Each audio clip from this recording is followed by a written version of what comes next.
الحمد لله رب العالمين، وصلى الله على نبينا محمد وعلى آله وصحبه أجمعين. أما بعد، ده مختصر تفسير أو ترجمة بسلسلة کی په تفسیر د سورة البقره کې را رسیدلیو 226 نمبر آیت ته. مخکې احکامات بیانېدل د کور د اصلاح دپاره. کور اصلاح به څنګه کې کور کې مسائل راځي د ښځې خاوند په منځ کې، نو همغه احکامات او هغه مسائل شروع دي. په دې آیت کې الله عزوجل یو خاص قسم بیانوي، للذین یؤلون من نسائهم،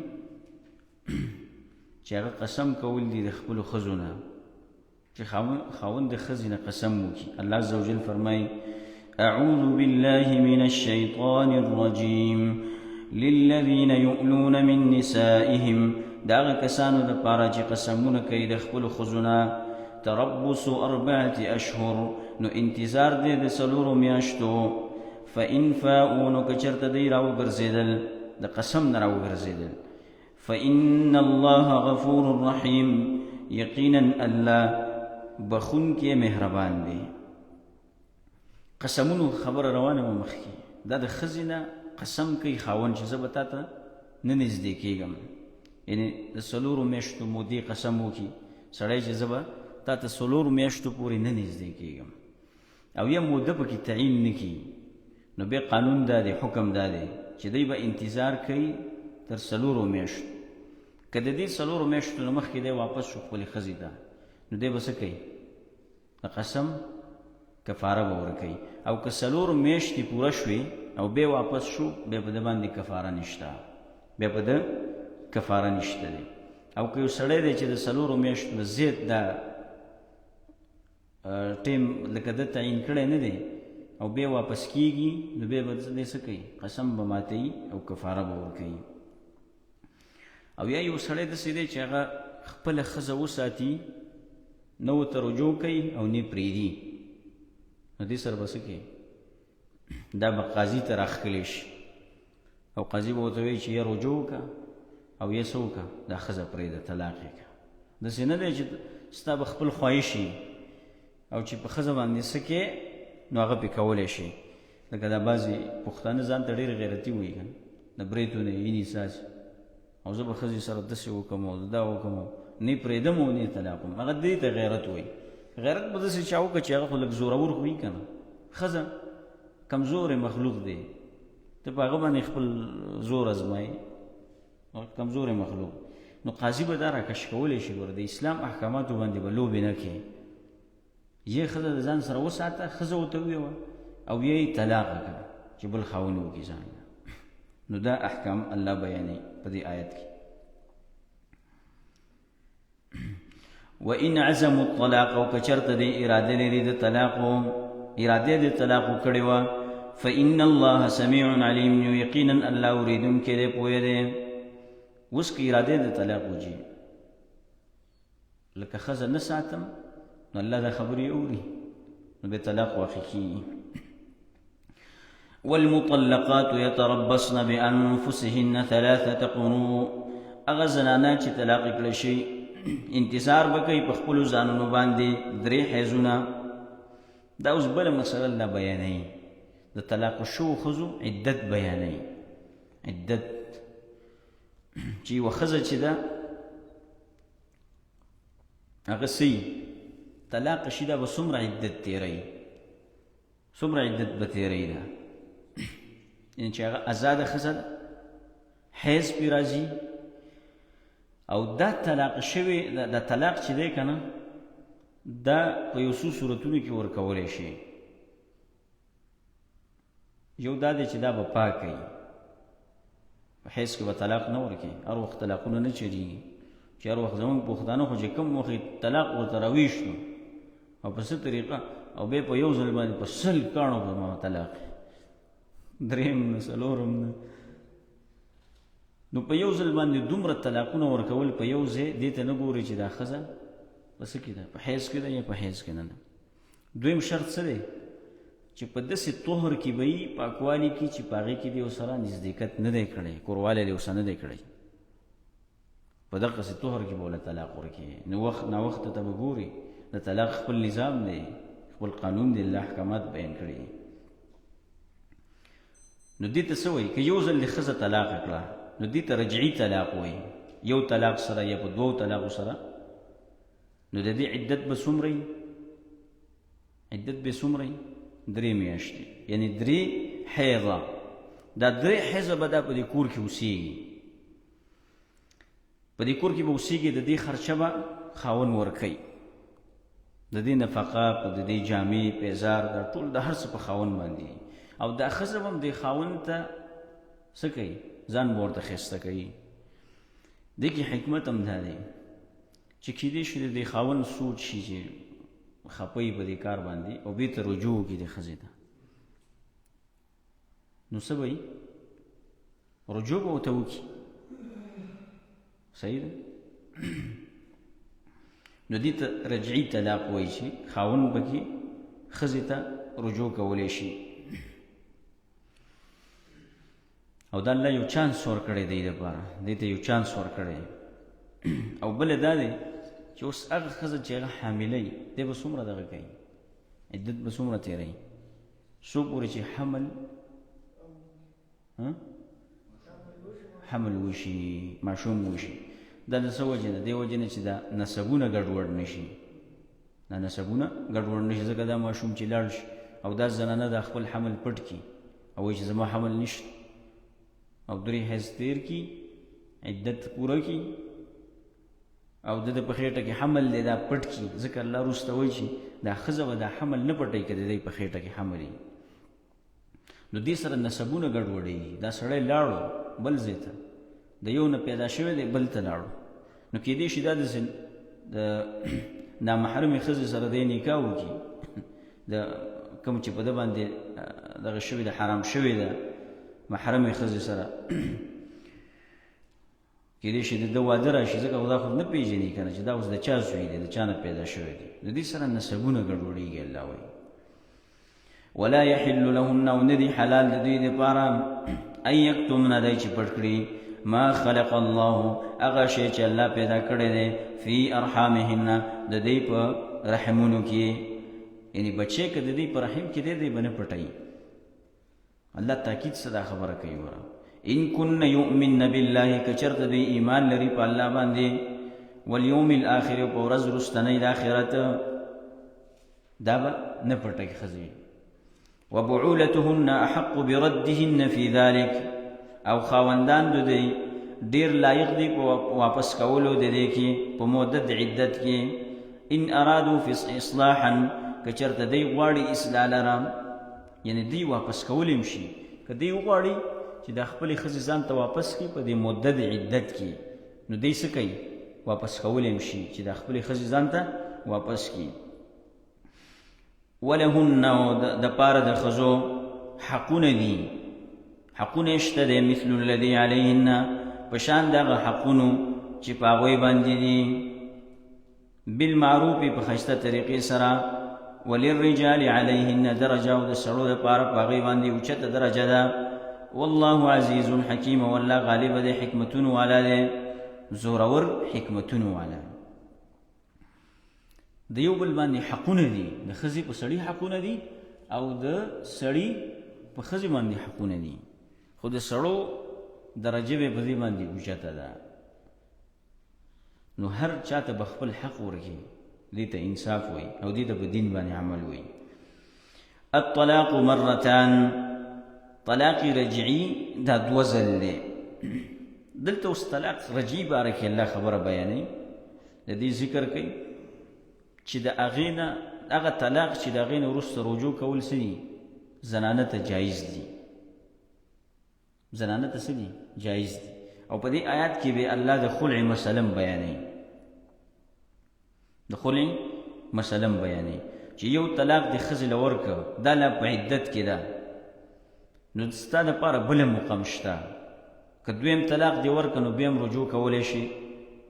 که دریم طلاق دی ورکه او د رجوع هغه ټیم ختم شو، عدت ختم شو به دی، نو بیا ستا لپاره نور ټیم نشته، ته ورسره نور د ازدېکت نشي کولی. دا د جاهلیت والاو په هغه رواجونو الله رد کوي. ښځې له بیا طلاقونه ورکړه، بې شماره طلاقونه به یې ورکړه او بیا به یې ورته په هغه ټیم کې واپس رجوع کوله. نو الله وایي ګوره دا د شریعت احکام دي، الله ولا یو حد مقرر کړی دی، یو حد دی. ښځې له طلاق ورکوې دا څه لوبې خو نه دي چې لوبې دي.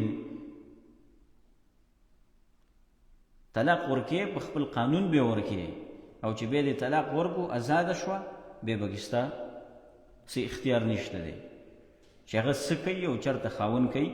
دا درې طلاقونه چې ته ورکي په مختلف وختونو کې او عدت یې تیر شي، نو بیا دا ښځه چې دی دا ته په نکاح نشي اخیستی. څو پورې چې دی لاړه شي او د بل خاوند سره نکاح وکړي او هغه خاوند وله په خپله خوښه باندې واپس څه وکړي طلاق ورکړي. اوس که هغه په خپله خوښه طلاق نه ورکوي بیا هم ته نشي کولی. نو بعضې خلک څه کوي، درې طلاقه چې ورکړي بیا لاړ شي چې دا خو بله طریقه نه جوړېږي ورخطا شي او درې طلاق په درې باندې واقع کوي. درې طلاق درې حسابوي په یو ځل باندې، نو بیا ورخطا شي بیا لاړ شي حلالي شروع کړي. او دا مرض شته په دې خلکو کې، حلالي کوي. حلالي مطلب څه دی؟ بوی زه یو کس له اول ته یو شپه نیمه ورسره تېره کړي، هغه د دقې دپاره بوځي چې دا ښځه واپس دې ته څه شي حلاله شي او دا ورسره نکاح وکړي. دا کار جایز دی. رسول صلی الله علیه وسلم وایي لعنت ویلی دی الله محلله والمحلل له، په دواړو باندې الله لعنت ویلی چې دا سړی بوځي او دی په دروازه کې ورته بار ولاړي.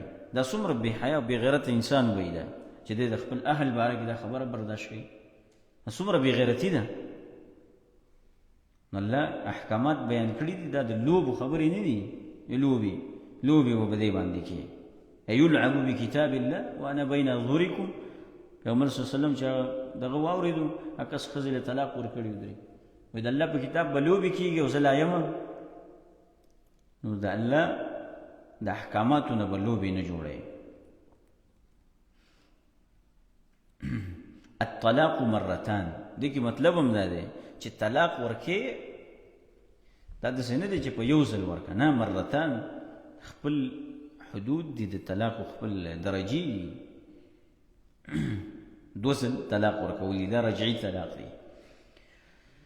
فامساکم بمعروف نو ساتل ښځې په ښایسته طریقې باندې او تسریح باحسان او یا پرېښودل په ښایسته طریقې باندې.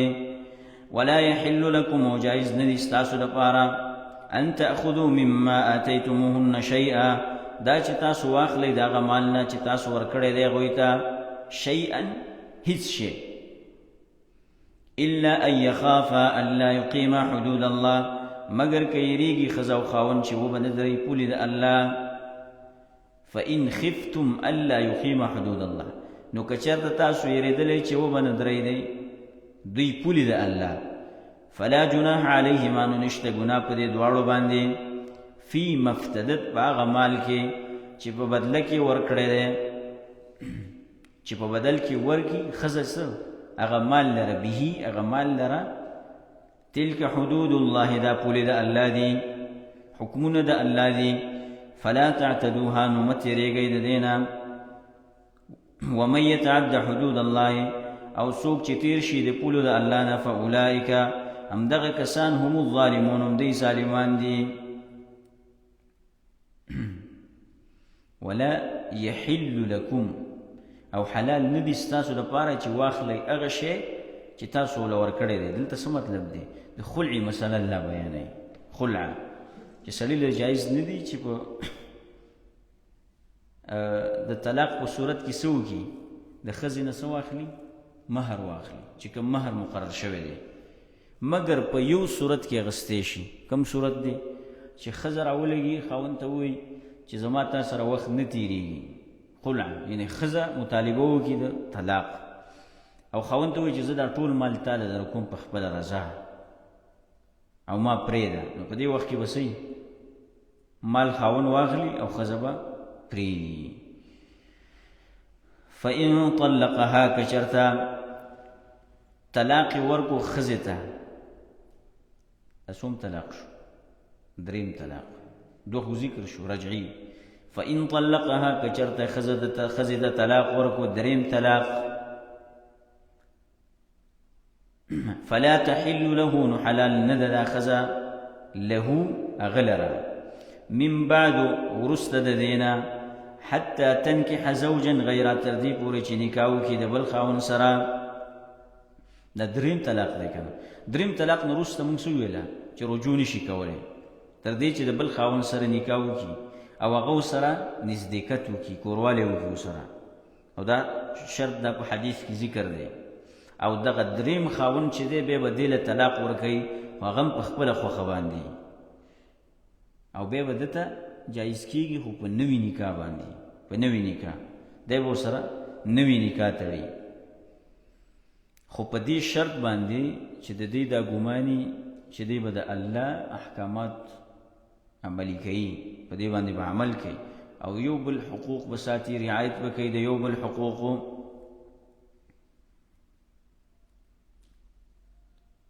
فإن طلقها کچرت طلاق ورکړي دویم فلا جناح عليهما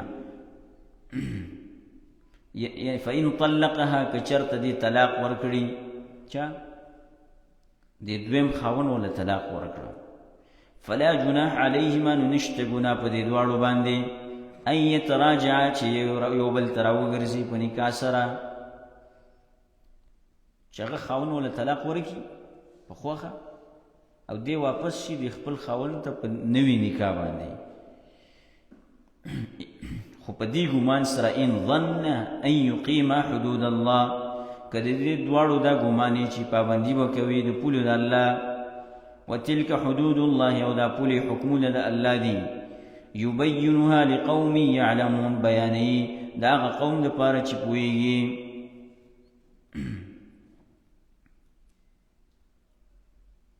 حتى تنكح زوجا غيره دلته الله عز وجل فرمایي چې دا خزه نکاح کی د بل خاون سره، یعنی دا نکاح نسبت چاته کړی دی خزه ته کړی چې دا خزه اختیار د نکاح لري او ورسته سوی فلا تعذلوهن نو متنګوي دي خزو لره دلته سړو ته دا نسبت شوی دی او وجه په دې کې دا نه چې بغیر د ولینه د خزې نکاح نکی خزه نکاح نشي کولی. دا کومې چې دا کورټ میرج کوم او دا کوم او کوم دا ټولې مټیزي حسابي ها دا کور نه چې وتختی دا ودونه چې دی کنه دا ودونه نه کی ځکه ولی په دې کې شرط دی او چې ولی نه نو دا نکاح نه کی. او بل طرف ته الله عزوجل سړو ته دا حکم کوي چې ګور په دې خزو باندې منصور زبردستی نه کوي حتی تنکح، یعنی په خپل د خزې سو نکاح وکړي، یعنی د دې په کې اختیار شته د دې خزې چې څوک یې خوښي یا یې خوښ نه نو دا ویلی شي چې دا مې خوښ دی نکاح کوم ورسره او دا مې نه دی خوښ نکاح ورسره نه کوم. پښتنو کې دا کار دی چې څوک به خبر هم نه کور ته به راشي ښځې ته به وایي کار مې وکړه څه کار دی وکړه پلاني له مې لور مې ورکړه دکان کې مې ولید دلته خبره مې ورسره وکړه. دا د دکانونو شی هم نه دی چې ته نه کور کې مشوره کې نه جینۍ ته څه وایې او په لاره باندې یو سړی دې راونیو نکاح دی او پلاني زوی له مې ښځه وکړه څنګه دې وکړه پلانې مې ولیدو په لاره روانو په ګاډي کې ناستو خبره مې ورسره ختمه هلکه ته خو صبر وکړه که نه زدم پکې ووایي پلاني له زور ورکوم وایي پکې زور چا له ورکوي یا دې جینۍ له ورکوي دې هلک له ورکوي. بیا سبا دې کې دا مسئله چې یو بل یې خوښ نه وي کور نه جوړېږي دې سره نو دا کار نه دی په کار. اختیار د زنانه هم شته دې نه به هم تپوس کوي تپوس به کوې ته.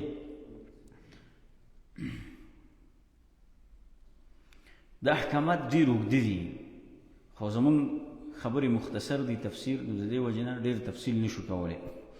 وإذا طلقتم النساء کله چې تاسو طلاق کړئ زنانه فبلغن اجلهن نو پس نزدې شي نیټې خپلې ته فامسکوهن بمعروف نو وساتئ دې لره په ښایسته طریقې او سرحوهن بمعروف او یې پرېږدئ دې لره په ښایسته طریقې ولا تمسکوهن ضرارا لتعتدوا او مه بندوئ دې لره دپاره د ضرر ورکولو د دې دپاره چې تاسو زیاتی کوئ. کله چې د ښځه طلاقه کړه او نیټې ته ورسېده یا یې وساته او یا یې څه کړه پرېږده، خو دا نه چې طلاق دې وله ورکړی دی او د عدت د تېرېدو نه مخکې بیا څه کې لکه د عربانو په شان دغې طلاق به ورکړو او عدت تېرېدو نه مخکې به یې ورته رجوع کوله او د دې به هېڅ حد به نه و معلوم، د دې نیټه به نه و معلومه، که په یو ځل بیا وله 100 طلاقه ورکړه او که 20 بیا ورکړه، هسې یو ټوکې جوړې کړې وې د طلاقونه. نو الله وایي ګوره دا د الله پولې دي، د الله آیتونو پسې به ټوکې نه کوئ. ولا تتخذوا آیات الله هزوا، الله په آیتونو پسې دې پسې به ټوکې نه کوئ، په احکامو پسې. صحیح ده؟ نو د دې وجې نه هم شریعت د ټوکو طلاق څه حساب طلاق حساب ټوکې کې طلاق ورکړه که نه نو بیا د ټوکو طلاقې شوې، ځکه چې بیا به څه کړي ښځه نه هغه یو راغلی و شیخ صاحب ته ویلي وایي شیخ عبدالسلام رحمه الله وایي شیخ صاحب ښځې له مې طلاق ورکړی دی، وایي څنګه خو په مینه کې مې ورکړي دي، وایي دا کېږي که نه کېږي؟ هغه ورته وایي ته د مینې طلاقې شوې. بعضې داسې وایي طلاق ورکړي بیا ورختای چې زه څه چلو هلکه دې نه مخکې سوچ کوه که نه، سوچ که دا خو څه ګپ نه دی که نه چې ته یو ځل نه بس پریشر کې راشي وینې دې ګرمه شي، په ګرمه کې راشي ورځ بس ښځې له طلاق ورکړي بیا دې خوله ورانه ګړي یو پسې ځي بل پسې ځي. دا د الله احکامات الله وایي دا په ټوکو باندې نه رانیسي. ومن يفعل ذلك او چا چې وکړه دا کار فقد ظلم نفسه نو یقینا د ظلم وکړه په خپل ځان باندې. ولا تتخذوا آیات الله هزوا او منیسئ د الله آیتونه په ټوکو سره. واذکروا نعمت الله رایات کې احسانات د الله علیکم په تاسو باندې. ګوره د الله آیتونه په ټوکو نه نیسئ، د الله نعمتونه رایات کې په خپل ځان باندې. وما انزل علیکم هغه چې رالیږلي دی الله په تاسو باندې من الكتاب د کتابنا والحکمت او د سنتنا یعظکم به الله تاسو ته نصیحت کوي په دې سره. واتقوا الله واعلموا او ویریږئ د الله نه او پوه شئ ان الله بكل شيء علیم یقینا الله په هر شي باندې پوه دی.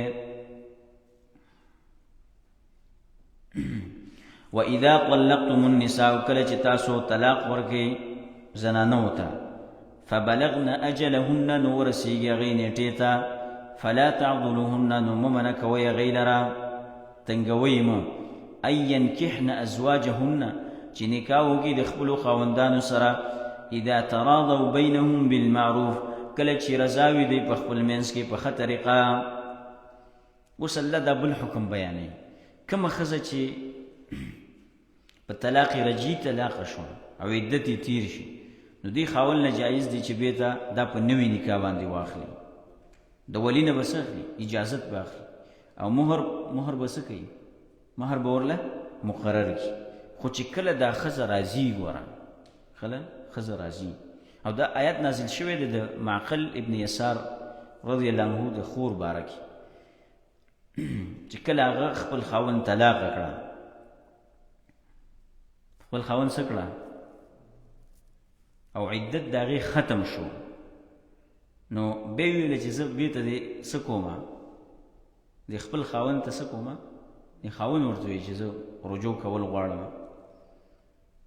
خو معقل زه نه وویل چې نه دا زه نه پرېږدم ما تا له خور درکړې وه په مینه او تا طلاق کړه نو زه له اوس واپس نه در کوم. نو هغې منع کړه نو دا آیتونه نازل شو نو واپس دغه ښځه د خپل خاوند ته په نکاح شو واپس شو ورته.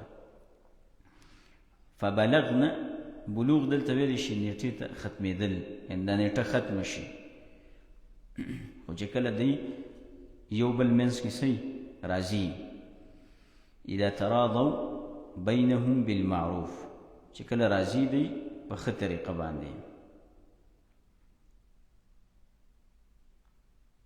ذلك يوعظ به دا حکم په دې سره نصیحت کیدی شي من كان منكم يؤمن بالله واليوم الآخر هغه چاته چې کان یؤمنو چې ایمان راوړي په تاسو کې ایمان لري په الله باندې په ورځ د آخرت باندې. ذالکم ازکا لکم دا کار ډیر پاکونکی دی ستاسو لره ستاسو عزت لره څه کوي ډیروي و اطهر او ډیر ښه پاکونکی دی. والله يعلم وانتم لا تعلمون والله پوهیږي د خلکو په زړونو باندې پوهیږي وانتم لا تعلمون او تاسو نه پوهیږئ. اسکا دا خبره چې دا ستاسو زړم پاکوي او اطهر او ظاهر او بدن دا دواړه د پاکوي. ځکه د دې په منځ کې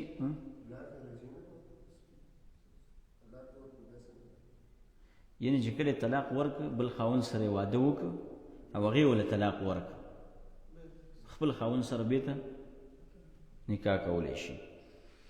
اطهر مطلب دا دی چې د ښځې خاوند منځ کې ډېرې قصې راشي که نه نو که دا کار تاسو وکړئ واپس رجوع وکړي صلح راشي نو د دې په منځ کې به هغه زړونو کې چې کومې خبرې دي هغه به ختمې شي زړه به یو بل ته پاک شي. والوالدات يرضعن اولادهن او میندې به تې ورکوي خپلو اولادونو ته. میندې دوه قسمه دي یو هغه قسم میندې دي چې هغه طلاق شوي نه وي نو دوی خو خپلو بچو ته تې ورکوي. دویم هغه مور ده چې هغه طلاقه شوې ده نو دلته دقې مور حکم بیانوي چې هغه طلاقه شوې مور ده چې هغه طلاقه شي او هغې ته بچي پاتې شي. نو په دې باندې لازم نه ده چې د ماشوم له څه ورکړي تی وله ورکړي ځکه دا خو طلاقه شوې ده او په طلاقېدو په وخت کې بیا دا ماشوم د چا رسي سړي رسي که نو په ښځه باندې تی ورکول نشته دی. لیکن شریعت دا وایي چې ګوره دا ماشوم هسې بې تربیته پاتې نه شي هسې نه ضرر ورته ورسېږي نو د مور له څه پکار دي تی ورکول پکار دي او پلار له څه پکار دی چې د مور له ورله څه تنخوا مقرر کړي کپړې وغیره ورله کوي چې د نفقې بندوبست ورله کوي او د عرف مطابق تنخوا ورکوي نو پکار دی چې بیا څه ورکړي 2 کاله پورې دې ماشوم له تی ورکړي. اوس که داسې چې دا پلار دې وخت کې مړ شو بیا د دې ماشوم چې کوم ترونه دي لکه مثلا د دې مړي ورثه دي په هغې لازم ده چې د ښځې له نفقه ورکړي څو پورې چې دا ښځه د ماشوم له تی ورکوي. دا مسله الله دلته بیانوي. او که چېرته مور نه کو دا کار نو بیا به وله بله ښځه په کرایه باندې نیسي چې هغه به وله وی ورکوي څو پورې چې د رضاعت دا موده پوره شي. او د رضاعت دپاره داسې خاص موده هم نشته. اوس مثلا که دا موده را کموي هم په دې کې څه حرج نشته خو الله وایي چې 2 کاله پورې تی ورکول پکار دي ماشوم له. او دې کې به دا ښځه هم داسې مطالبه نه کوي چې اوس زیاتې پیسې غواړي د خاوند نه چې د هغې وس نه کېږي نو دا مطالبه به هم نه کوي. نو دا احکام الله د رضاعت بیانوي. والوالدات میندې یرضعن اولادهن تی به ورکوي خپلو اولادونو ته حولین کاملین 2 کاله پورا لمن اراد ان یتم الرضاعه د چا چې خوښوي غواړي چې پوره کړي موده د تی ورکولو چې هغه 2 کاله دي. ان یتم الرضاعه د تی ورکولو څه 2 کاله پورا لمن اراد ان یتم الرضاعه د هغه چا چې غواړي چې پوره کړي تی ورکول. وعلى المولود په هغه سړي باندې چې بچې پیدا کړی شوی دی لهو د هغه دپاره څوک دی پلار دی د ماشوم. رزقهن رزق دی د هغې وکسوتهن او جامه د هغې ده بالمعروف د عرف مطابق. لا تکلف نفس نو هیڅ تکلیف به نشي ورکولی یو نفس لا الا وسعها مگر په اندازه د طاقت د هغه. لا تضار والدة بولدها ضرر بنشي ورکولی مور ته په سبب د بچي د هغې ولا مولود له او نه د بچی پلار ته چې دا بچی دغه دپاره پیدا شوی دی په بچی د هغه بولده په بچی د هغه سره وعلى الوارث او په وارث باندې لازم دی مثل ذلك په مثل د کار. قرآن کریم کې ظاهر دا دی کنه حولین کاملین چې د رضاعت د تی ورکولو زیاته موده دا څومره 2 کاله، ځکه چې دا د ماشوم د صحت دپاره دومره موده کافي کېږي. نو ځکه چې د مور او پلار اختلاف راشي نو دې له الله اعتبار ورکړو چې دا 2 کاله کې ماشوم صحتمند کېږي نو څه به ورکوي؟ تی به وله 2 کاله ورکوي. فإن أرادا فصالا نو که چېرته اراده وکړه دواړو د څه نه فصالا د تی د پرې کولو نه عن تراض په رضامندتیا د دې دواړو سره منهما د دې دواړو